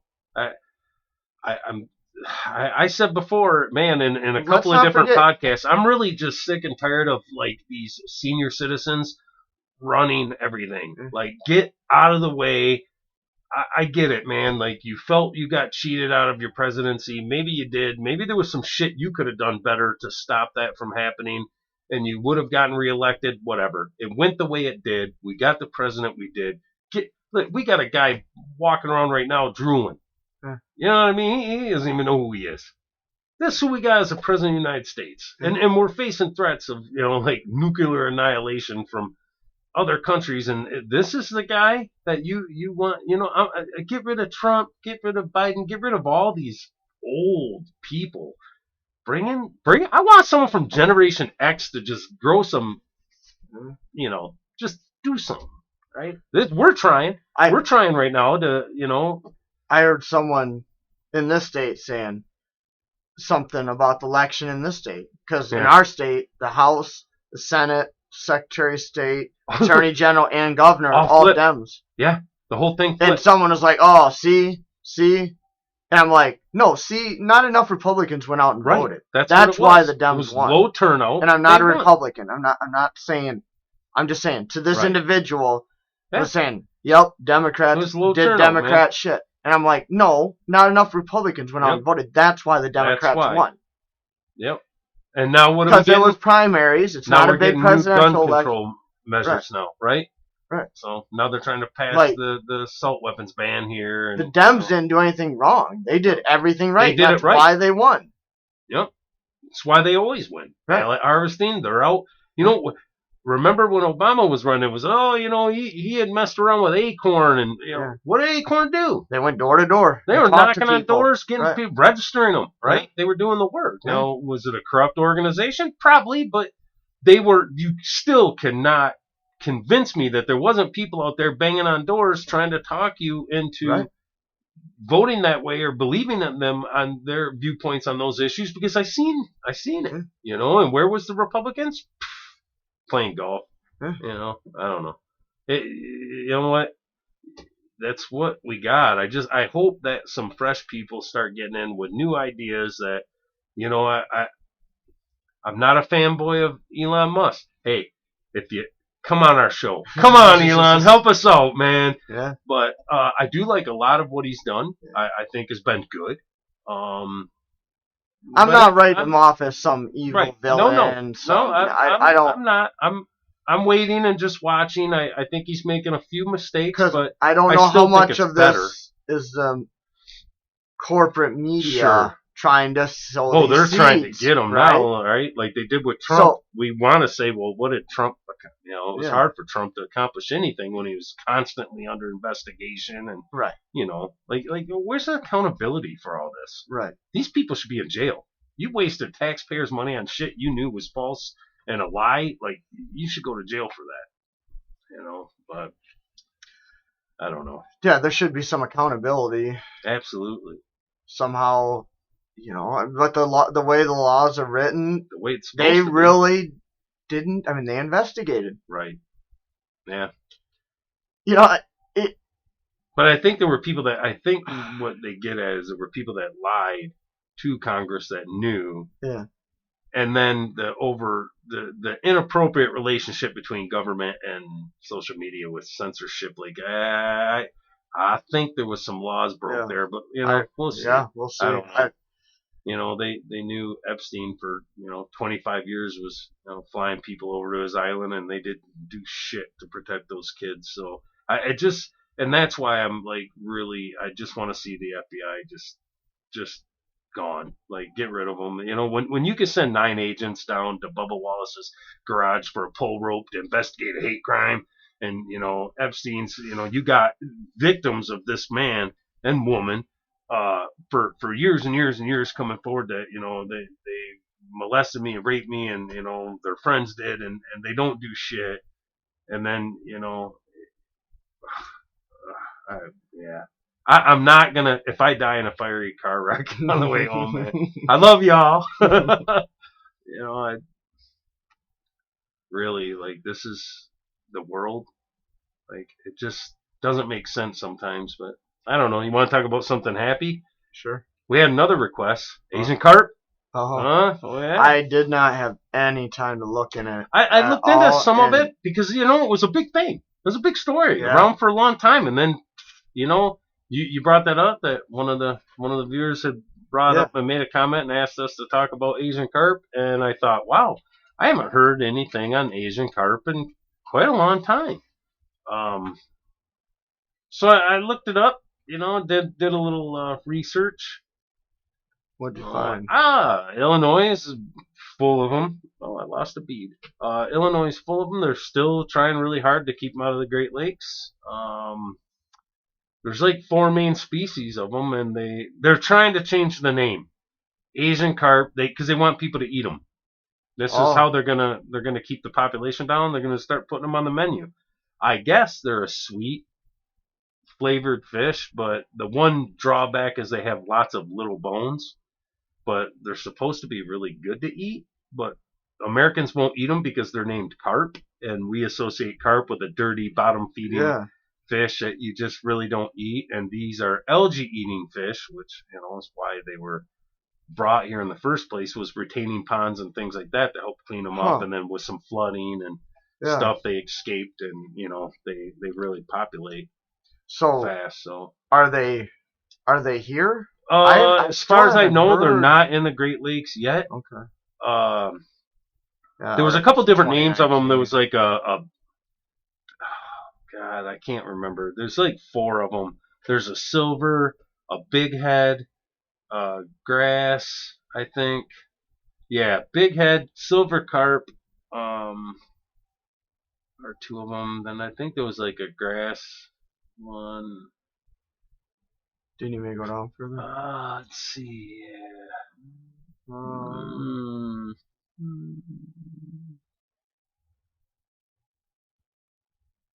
Just talking about the silver and the big head right now. But they there probably are more species, but I wonder if there's just 4. Not in. There was 4 main species of them, and the article I was on, they actually have pictures of them. But I mean, there's some comical videos of these fish. Like, they get scared, they jump out of the water. So when you're shooting across the surface of a lake in a boat, it scares the fish, they jump. Some of them end up hitting the boat, landing in the boat, and every once in a while hitting someone right in the beak. Oh, yeah. And there's some pretty incredible videos of people shooting across the water in a boat real fast, and one of these 20-pound fish hitting you in the face, like breaking people's noses. And they had like... Doesn't sound like a good time. No, they got games. They try to play where they drive around a boat and try to catch them in nets, or I've seen videos of people shooting them in the air, right? Yeah. Like they try to have fun with it, but yeah, to me, like, I don't know. We have a beautiful fishery in the Great Lakes right now. Like it's probably one of the best places almost in the world to walleye fish, and to have these fish get in there and just take over the environment. Like, from what I understand, they eat a lot of algae, but like, I don't know. I wouldn't want to get hit in the face with some 25-pound fish, and just always have to be afraid of every time you take your boat out that these fish are going to be jumping in your boat. Just doesn't sound like much fun to me. So hopefully they keep them out. Yeah, I don't see any new articles in There's here. Not the newest one was 2020, which is still 2 years old. Yeah, I think the one that I found was 2021. If you scroll down a little bit, I think that was... Yeah, that one I was on was 2019. Yeah. But I didn't see... Yeah, they're kind of goofy looking fish. But I guess, they're supposed to be good to eat. I guess the biggest complaint was there's a lot of little bones in there. That was 2021 there. And the name, you know what I mean? It just associates it. Just Americans don't want to eat them because they just sound bad. But oh yeah, here's an article: DNR pushback on Asian Carp rebranding. Mm-hmm. Yeah. Yeah, they're trying to give them their actual names and to train us to use call it a big head carp or big head or silver or whatever, because just calling them Asian carp, they don't want us calling them carp anymore. Okay.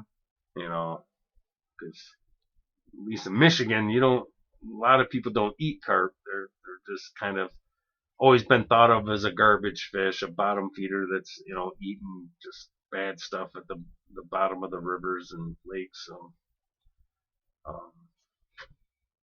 I was always told, even as a kid, that technically, they taste kind of fishy, but they were kind of good eating. Regular carp, you're saying? Yeah. Okay. If you clean the mud vein, there was a mud vein in there that you're supposed to clean out. And But yeah, look at them all jumping out of the water. Jeez. That's crazy. That does not look like fun trying to maneuver your $100,000 walleye boat through that shit. You know. Well, even now, I mean. Well, even my boat, I still don't want a $1,200 boat, right? I mean, is the same to some people as a $100,000 boat is to others. You know, every man's home is his castle, right? So every man's boat is his dream boat. But, no, I wouldn't want to try to maneuver through all that. Because I fish a river for walleye in the spring, and God, that just looks. Just because I got rod holders down the side that aren't they'll supported. Be breaking your rods off, your rod holders, But then my fish finder's mounted on the console. And imagine that, or a small child in there getting hit in the head and knocked out of the boat, and I hope they don't get into the Great Lakes. But there's some dams and stuff that they had built to. Is that what this is here? That looks like that's one of them. Yep. Yeah, it says it's an electric barrier. Yeah. Installed in an Iowa river to prevent Asian carp from spreading into the Great Lakes, courtesy of their DNR. And what I want to know is where'd they come from? And from what I understand is they were brought here for retaining ponds and things like that because of a lot of the algae buildup, and they eat algae. And there was some flooding, and they escaped, and that's how it all started. Yeah, that's what that's what that article was saying, that the Mississippi flooded, and then they ended up getting in that way, I think. And I was like, wow, so that's how it all started. They got some incredible videos, though, I'll tell you that. Yeah, I've watched quite a bit of the videos on YouTube. Some funny ones, They're wearing football helmets. Yeah, and football shit, helmets and goalie masks. Yeah. You know what I mean? Crazy. Yeah, it'd be cool if you had a place where you could just go harvest them, but it wasn't a threat to the other waterways. Yeah. If you could keep them out of everywhere else and just had these isolated pockets where you could go harvest them, but it doesn't look like. Oh man, there's a lot of people with busted lips and broken noses, and people getting knocked down right inside the boat, just flattened right out. You figure those boats, someone's traveling 25, 30 mile an hour across the surface of that water, and you get hit with a 26-pound fish in the face, yeah, that's going to hurt, man. That's not going to feel good. Yeah, so and I'd have to do more research, but I'm not seeing any evidence right up front that they're still a threat at this time. It looks like they are doing effort. They're putting in some efforts to prevent them still from the previous article. They're still working on it from what I could see, but it doesn't sound like they're a real serious risk right this second. I think a lot of... not like they were originally making it sound like. What was that, 2012 around there? They're really, beating panicking, that drum that we got to stop these Asian carp, and I said it was good that. Here's an article that says project to block Asian carp from entering Lake Michigan moves forward, and this is from February 2021. Yeah. So it looks like the Army Corps of Engineers is working on it. Yeah. What was that? See that? $7 billion. Fishing industry. Yeah. Yeah, they said they would really, if they got into the Great Lakes, it would be really bad for the habitat for the other fish, which I don't know. They eat algae, so it's not like they'd be competing with food with walleye or perch. But there you go. Whitmer and the governor of Illinois are working together to keep the invasive carp out. Looks like Illinois is $28 million pre-construction engineering and design. Signed a fund about 1/3 of the estimated $28 million pre-construction engineering. Michigan offered Illinois is up to $8 million. Yeah. And now the project is now estimated to cost $858 million. But if it protects the fishery, good. I'm for it. Yeah. I like our lakes. It's like I said, we got one of the best walleye fisheries in the world. Yeah. Absolutely. All the fishing in the Great Lakes is really good. Smallmouth bass. A lot of great smallmouth fishing. Salmon's not been the best. It's coming back though. Yeah. And the last couple of years have been good. Lakers have been really good. Yeah. So that's good. It's good they're working on it and keeping an eye on it. Because honestly, until that comment came up, I hadn't even thought about it, and I hadn't really heard anything. So pertaining to that to it, viewer, so, thank you, appreciate it.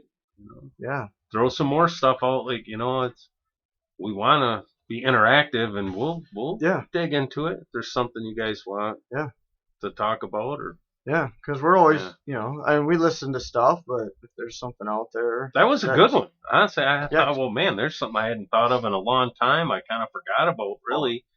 I probably haven't thought about it. Then I got really curious. You brought it up that we had to come in. I thought, wow, you know what?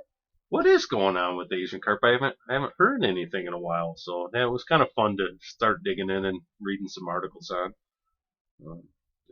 The other thing is, what do we do about a show next week? Because Christmas Eve is Saturday and Christmas Day is Sunday, and I don't know if people are, people out there want to hear do you guys want to hear a podcast? I planned on trying to squeeze one in. I was going to talk to you, and maybe we could change the day. Yeah, I'd like to know what the viewers want to do. What do you guys want? Yeah, if they want to hear, if they want a show to listen to over Christmas Eve and Christmas Day, I don't. Do a shorter one, busy. I'm still going to consume media through that time. Like, I got family I got to see and stuff to do, but I never stop. I really didn't know what to do, and I thought, well, maybe we should reach out to the viewers and see I like that what they want. Yeah, it doesn't matter to me either way. We record these Saturday morning, and they're usually up mid-afternoon on Saturday. Yep. Every now and then we got to push it to Sunday. Right. But they're usually up by mid-afternoon on Saturday. And that's what, we're trying to always improve it and grow it. And, we've talked about adding a shorter show midweek maybe to get a little more content out too, if that's something everybody would be interested in. Just kind of but that would be a shorter show. It wouldn't be the typical hour and a half to 2.5 hour long show that we do on the weekend. And we're still working on more guests. Yep. Looks like Adam probably be coming back on. Yeah, I was gonna see. Yeah, maybe we should do episode 20. Maybe every 10 episodes, we should have him back, kind of get in that routine. Yeah, I'd like to have him back. He's definitely got a lot of interesting, perspectives and a good story. He's got a great stories, and it was a lot of fun hanging out with him, and Yeah, definitely bring him back. Hopefully he'll settle in a little more this time. He's been in front of the cameras now once. Right. Yeah, it's always weird, when you sit down and you try to ignore that, right? Like it's not really there, but after episode 2, it didn't bother me. No, you could see where we just kind of started to settle right in. So we've been doing this long enough. Half the time, unless I'm like addressing the, I'll look at the camera and do something. But a lot of times, that's just I get sucked into that conversation that we're in, and like we challenge each other. Like you make me think, and I like that. Yeah, me too. I gotta stop sometimes and go, well, shit. I was pretty sold on this, but damn, he had to bring it up that way, and well, that's true. Like that's a good point. Yeah. And like you said, that I encourage everybody to go over and listen to that. Tim Cast IRL, that was a Michael great Knowles, show. Where him and Michael Knowles and Luke get into that conversation. God, that was a great free debate. Speech, and man, it's hard. Like, I was swinging back and forth right through it. Yeah, seeing both sides of it, and I think it just helps you understand your own opinions. It does, and your own moral foundation. Right. Not just talking points. Really listen and decide in your own head. Don't take sides. Just for yourself, listen. Yeah. How do I feel about this? And understand the points that are being made on both sides. It's hard to do that sometimes, to slow down and think, do I really feel this way, or am I just regurgitating the same shit? Because that's easy, right? Right. It's easy just to listen to somebody and, they're mostly on my side, so I'll just take their opinion on this and go out there and spew it, even though I really don't understand how I think about this in my own mind.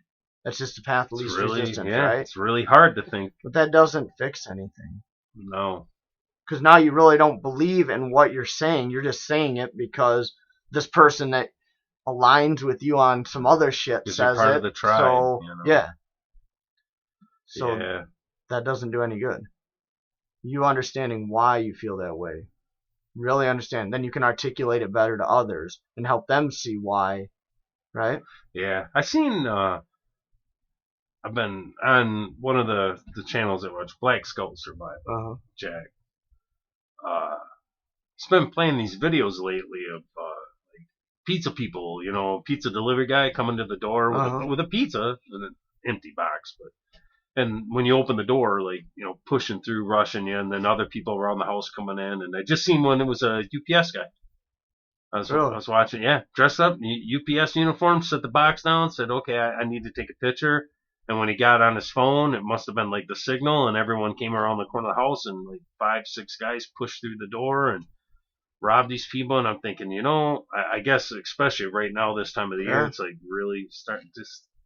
Don't open your door to people, man. Situational awareness. Situational awareness. Yeah. Jack really pushes that a lot. And it's not being paranoid. It's just understanding that bad things happen to good people. Yes. And you should be aware of your surroundings.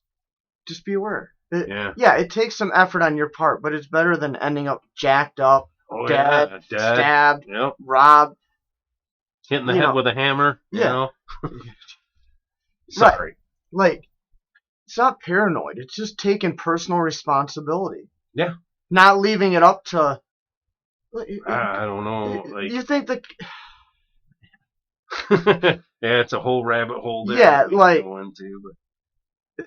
You can go on YouTube, social media, Instagram, Twitter. You can watch video after video of Ring doorbell cams, security cameras of the same shit you were just talking about. Yeah, there's a lot of it, and that's my point. Like, I was actually surprised how common that ignorance was. Is bliss, right? Yeah. The odds of that happening to you are, whatever, 2%, 3%, whatever. Probably not huge. There's still an odd. Still an odd. If there was a 2 or 3% chance when I walk out my door, a bowling ball could roll off the roof and hit me on the head. Right. I'd be looking up on the roof every time I walked out that door to see if there's a bowling ball rolling down that roof. It's a good way of looking at it, right? Keep your head up. Look around. Look around, If UPS guy's at the door and there's no UPS vehicle in your driveway or parked in front of your house. That's a good indicator that something's wrong. Pay attention to your gut feeling. Like, a lot of times, man, you get that little, that twinge of something doesn't seem right. Just slow down. Don't get so distracted. Like, and I've done it where I'm playing. I did it last week. The reason I brought this up, I was playing a YouTube video, and it was a really good debate, kind of like the one between Michael Knowles and Luke, and it was really good. And the knock at the door, and I seen someone on the porch, and I walked over. Oh, it's UPS, so open the door. It's Amazon dropping something off, and then I watched these videos, and I thought, God, like. I was so oblivious. Like, as much as I use situational awareness, because I come out of the store, I'm in the store, people walk by me, I look everyone in the eyes, I kind of nod a lot, like, how you doing? I make sure that, I see you, I'm not a victim, I don't present that way. And even then it wasn't presenting as a victim, I was just distracted in my own little world, engulfed in this debate, and went and opened the door, and I thought, God, that guy could have been anyone and could have just shot me and robbed me. And like, people want to put their personal security off to just fate or the police. Someone will stop it before it ever gets to me. And that doesn't, I don't ever when. No, Amazon does very rarely delivers here in an Amazon vehicle. Right. I came back from running yesterday, and I saw a car pull in my driveway. He drove past me. Yeah. And I'm running down my road. He drove past me. I saw him pull my driveway, and I'm like, who the F is that, right? And then I remember my wife saying that her package was out for delivery. And I'm like, oh, it's got to be the Amazon guy. He was driving a little four-door beater. Yep. Right? Yeah, it's not always like you don't prime know. fan. Like, no. Yeah. The other day we were out cooking, and this guy pulled in a Suburban with a light bar on the top. Yeah. Like, this thing was like a, 03, 04 Suburban. Yeah. And I immediately stopped. And I was watching. Yeah. And he gets out, and I'm watching. Because I'm trying to decide, do I go in? Do I stay on the porch? Yeah. I'm cooking on the grill. Right.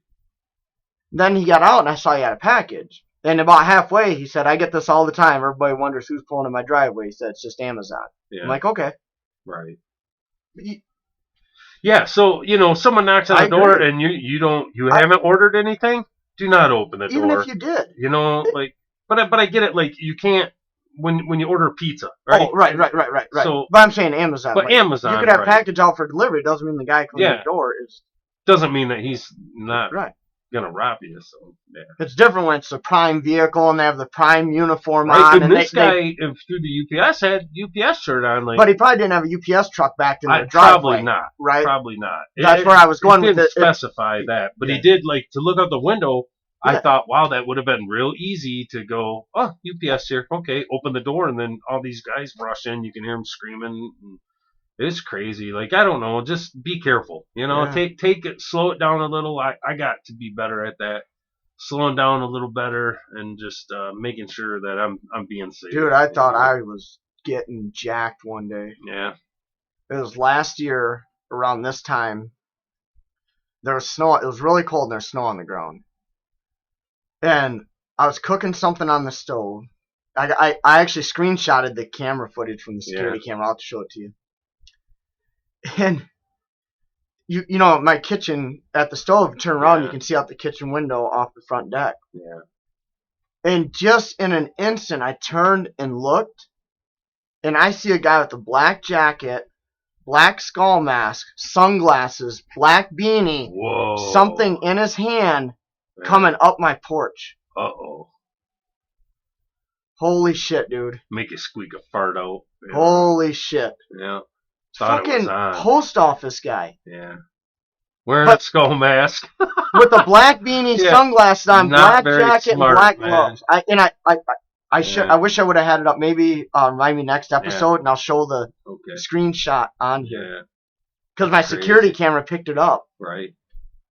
But in that instant, I thought, I just saw something in his hand. I thought, holy shit. It's like when I bought this chair. I had, I thought for sure. Ended up being a guy just innocently riding his bike past me in a very dark, crappy area that was not lit up at all. And yeah, that was one of the times I thought, man, I should have just drove away and not worried about this chair. But the chair's camouflage, and I really want it. And I really thought I was in trouble. Yeah, I thought I was getting jacked. Yeah, it'll make you think. Yeah, sure does. You gotta, it's just being aware of your surroundings. Yep. You can't leave your security in the hands of, just fate. Like, well, the odds of it ever happening to me, so I just don't have to worry about it. Right. You still the odds of getting struck by lightning are not high, but when it's thunderstorming, you go in the house. Right. You just be aware. Doesn't mean you gotta be paranoid. Oh, I found it. Did you find found it? Oh wow. Yeah, I can see now, why that this was is before he got to my. Right. This is before he got to my porch. Yeah. But I'm bringing it up. Oh yeah, you can see it. Yeah. He's got a skull mask on, sunglasses, black beanie.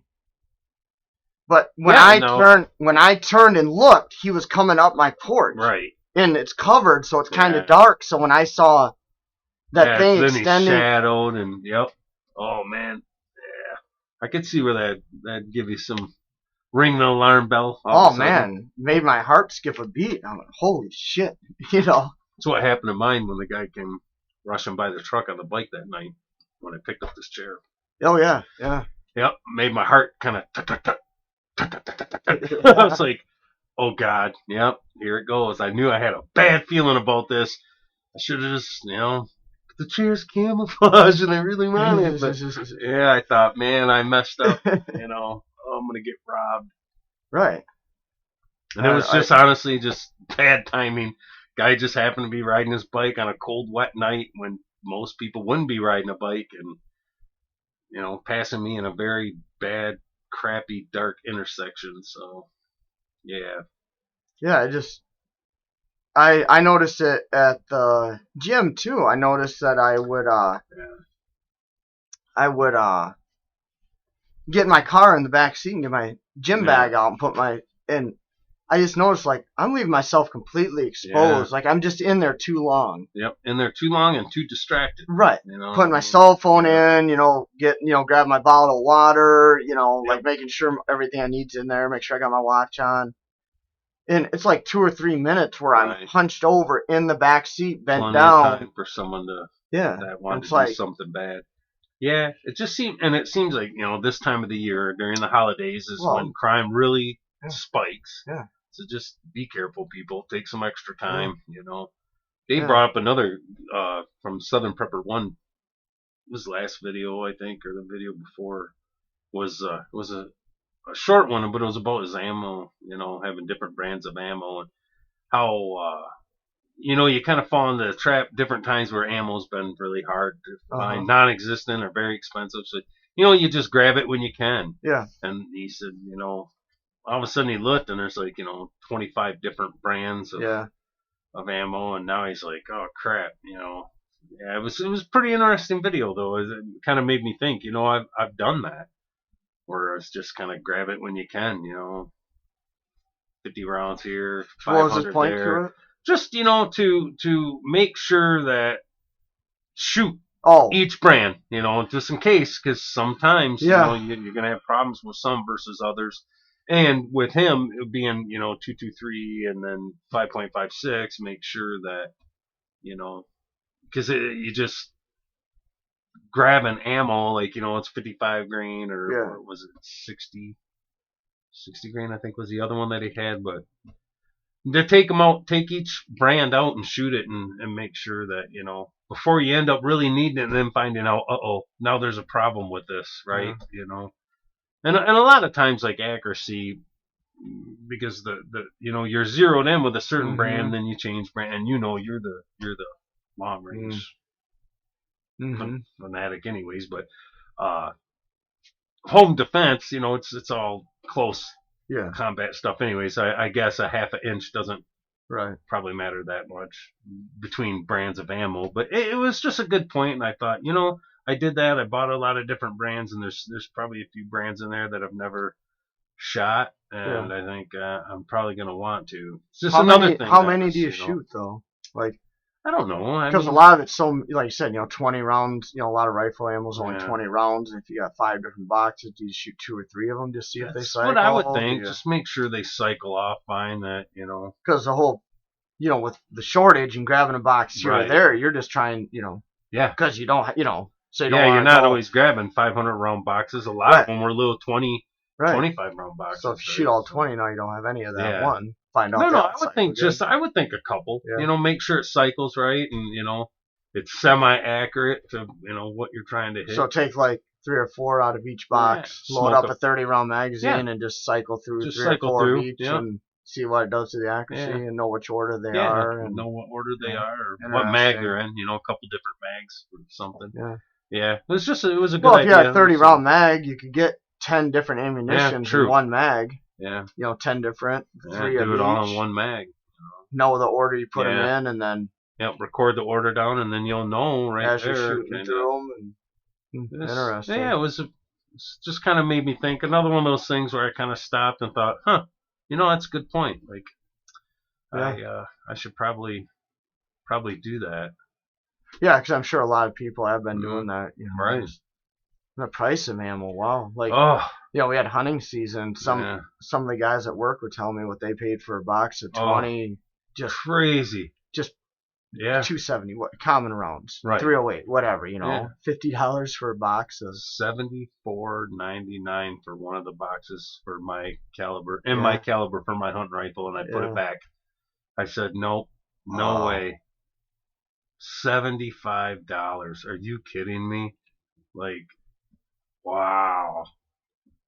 It's amazing how expensive that got. Like, I won't do it. That's unbelievable.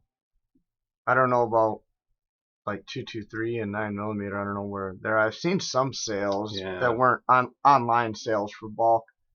I didn't buy any, but they didn't seem too bad. Right. I was surprised to see, like 9mm. I think it was like buying in bulk, like 500 rounds. It came out to like $15 for 50, which we used to pay 12, right? Yeah, it's so a little bump in price. I'll live with that. Now locally in store, I think it's almost double that. Right. Oh yeah. I think it's like 25 for a box of 50 9mm, something like that. So, but yeah, I think if you shopped online, you can still find some good deals. Yeah, I think so. Or fair deals, we'll say. I don't know if they're good. Well, and with again, people go, well, why is the price of ammo going up this high? It's just they're just gouging or they're just charging us because they can. But the ammo manufacturer is paying. So 3 years ago he was paying what? Whatever minimum wage was, right? So he was paying $12 an hour to employees, $15 an hour. Well, now wages going up, now he's paying $18, $20 an hour, right? Right. And the price of all his goods, even boxes to ship the shit, have all gone up, right? Right. So his energy costs have gone up, right? There's a reason why everything's went up. Everything across the board's more expensive. So I don't think this is just something that is just a supply and demand thing, so they're just charging more. I think this is an overall, their costs have risen so much that this is just what we're going to pay for ammo. Now, do I think they take a little more? Probably. I think most businesses, if they got to do a 2% increase to be where they were last week, maybe they'll do 2.5, or they'll do 2.25. You know what I mean? Take what they need plus a little smidge.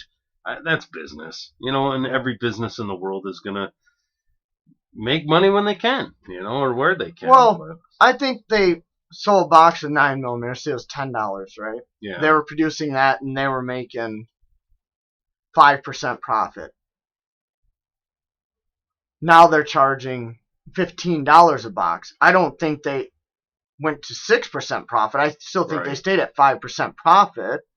It's just that's where they had to go to achieve the same profit margin. Yeah. You know what I'm saying? That's how much they had to raise it to maintain that same profit margin. I just think all businesses will take advantage of it a little bit, but that's different than price gouging. You know what I mean? And all these people that bitch complain about it, if it was their business, they'd do the same damn thing. You know what I mean? They're going to make money where they can, and, hey, it's tough times right now. It's hard. I think next year will be harder. And I'm not talking about the individual business. I'm talking about the manufacturer themselves. Because I have seen businesses, because I can go get primers at one sporting goods store. Yeah. And I used to pay $5.99, and I think they're $7.99 now, right? Right. Okay, I expect it. This other store locally is charging $19.99 a box for primers. Oh, we definitely seen some price gouging. So that is on the ammo from so I will not shop there. They're just flat out. That's not a manufacturer increasing because, you know what I'm saying? Yeah. And I get the store has to increase a little bit too because they have to pay their employees more. Their lights are costing more. So all their goods go up a couple cents. Yeah. So as a collective, it covers the rising costs for their whole business. Sure. This other place is just straight up. Just robbing you. The exact same primer. Wow. Cost me $12 more a box and going to this other place? Come on. No. You're just. Yeah. Well, what do you think? We got about 2 hours deep. Yeah, I think that's probably good. Hope everyone enjoyed it. Yeah, hopefully you guys had fun. Give us a follow on Insta, Facebook, Twitter. We're on Minds. Rumble. All the social medias. TikTok. We need to post more on TikTok. We got to start doing some of that. Like, share, subscribe, leave a comment. Yeah. Please leave a comment. We like the engagement. We get excited every time there's a new comment. Yeah. We share it back and forth. Like I said, we respond to every comment. We like it. We share them. Yeah. We enjoy seeing it, even if it's critical of our ideas. Yeah. That's the whole point. Man, if you think I'm a dumbass, tell me. I'm all right with it. All right, guys. Peace and love. See you guys later.